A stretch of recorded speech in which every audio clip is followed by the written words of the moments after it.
Continuando, Casa do Pão de Queijo, Le Postiche. Mas vamos ver umas bolsas daqui. Vamos. Olha, bolsas e mais bolsas. Tá, não pode filmar a loja aqui, senão daqui a pouco É verdade. Vamos continuar andando pela estação rodoviária do Tietê, pra quem não percebeu ainda. Olha que legal, são umas 8 para 11 11 da Legal noite. isso, sabe? Minha mãe já me ligou, tá com o peso da consciência que não vai vir me buscar. Mas também deixa ela, não quero mesmo.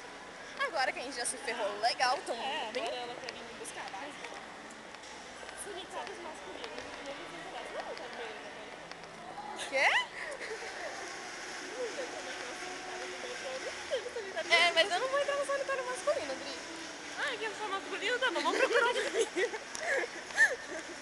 Eu consegui filmar isso. Eu pensei que era um masculino e um feminino, gente. Eu não li, tá bom? Não, a gente já acabou de passar pelo feminino. Ah, é? É. Ah, eu não vou voltar, eu não mesmo. Nem eu, não tô afim de ficar. Ela nunca vim pra cá, vamos ver o que tem aqui. Ali são onde a gente vê, eles vendem as Gente, passagens. toda vez que eu e a Carol a gente vem nesse metrô, a gente se perde legal. Vocês não têm noção, é muito... É, o foda é a gente achar o caminho de volta pra casa. É. Agora que eu parei pra pensar, olha, vamos filmar os ônibus. Ônibus. Legal, não tem nenhum ônibus pra esse lado.